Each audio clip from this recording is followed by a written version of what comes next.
Make in India को सफल बनाया है।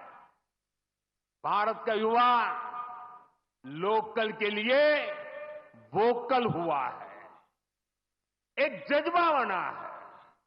हमें देश के लिए जीना है, देश के लिए कुछ करना है।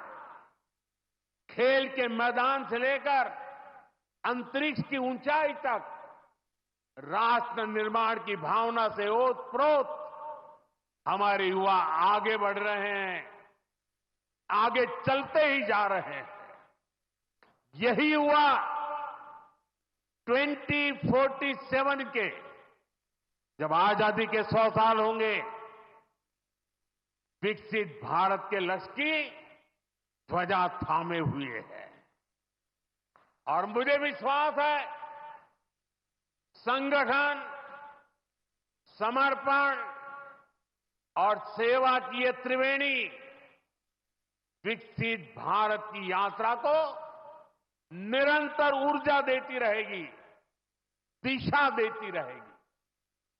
संघ का इतने वर्षों का परिश्रम फलीभूत हो रहा है।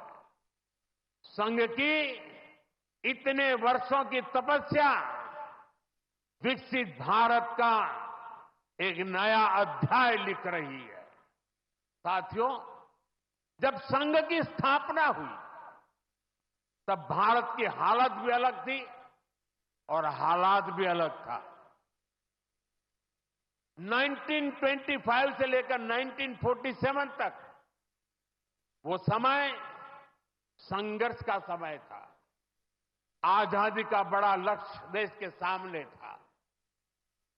आज संघ की 100 वर्षों की यात्रा के बाद देश फिर एक अहम पड़ाव पर है। 2025 से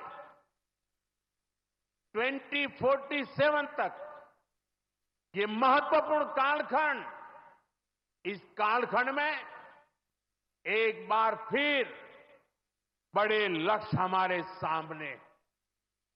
कभी पूज्य गुरुजी ने एक पत्र में लिखा था, मैं अपने भव्य राष्ट्र प्रसाद की नींव में एक छोटा सा पत्थर बनकर रहना चाहता हूं।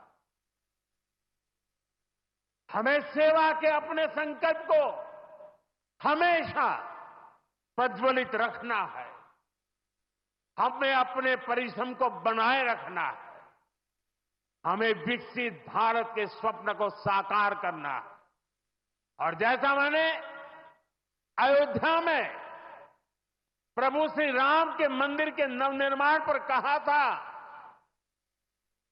हमें अगले 1000 वर्षों के सशक्त भारत की नींव भी रखनी है। मुझे विश्वास है पूज्य डॉक्टर साहब, पूज्य गुरुजी जैसी विभूतियों का मार्गदर्शन हमें निरंतर सामर्थ्य देगा। हम विकसित भारत के संकल्प को पूरा करेंगे। हम अपनी पीढ़ियों के बलिदान को सार्थक करके रहेंगे। इसी संकल्प के साथ आप सभी को एक बार फिर इस मंगलमय नववर्ष की अनेक अनेक शुभकामनाएं। बहुत बहुत धन्यवाद।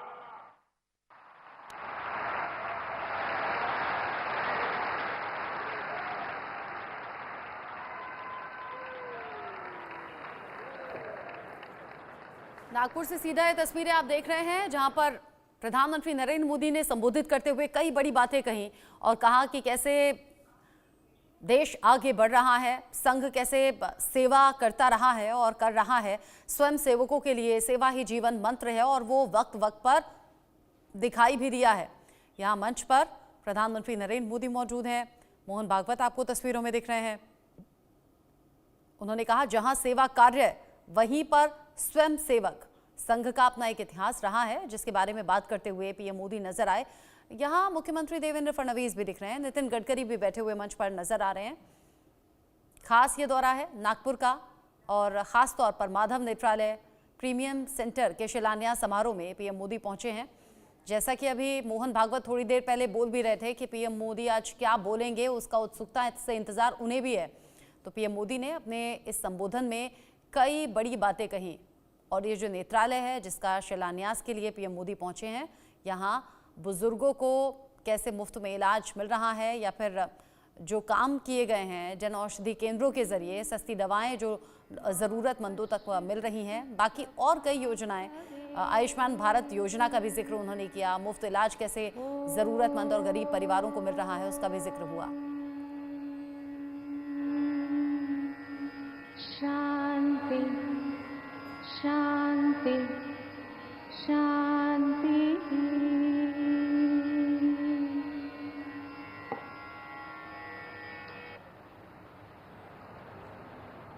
सभी अतिथियों, आयोजकों और माधव नेत्रालय परिवार का इस ऐतिहासिक अवसर को यादगार बनाने के लिए हार्दिक आभार। मैं इस कार्यक्रम की समाप्ति की घोषणा करती हूं।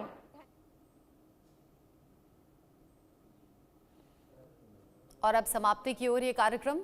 पीएम मोदी ने संबोधन में कई बड़ी बातें कही हैं। खास ये मौका रहा जहां पर प्रधानमंत्री नरेंद्र मोदी की मंच पर मौजूदगी भी रही।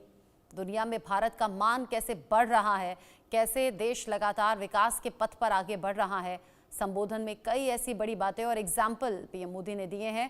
सैकड़ों साल की गुलामी, भारत पर कई आक्रमण भी हुए, लेकिन बावजूद इसके भारत हर कदम आगे बढ़ा रहा है और उन कोशिशों को नाकाम करते हुए भारत की अलग पहचान है। दुनिया में मान सम्मान भारत का बढ़ा है।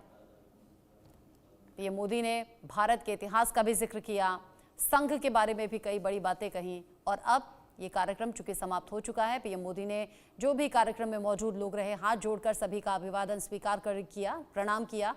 यहाँ कई प्रशंसक भी पीएम मोदी के पहुंचे हुए थे जो पीएम मोदी की फोटो देखिए जैसे हाथ में लेकर खड़े हुए भी हैं। नागपुर से सीधा ये तस्वीरें आप देख रहे थे जहां पर पीएम मोदी पहुंचे। आरएसएस राष्ट्रीय चेतना को ऊर्जावान कैसे बना रहा है और आरएसएस का मतलब कैसे अब लोगों की सेवा करना है, लोगों तक सेवा पहुंचाना है, उसका लाभ पहुंचाना है, ये सभी बातें पीएम मोदी ने कही।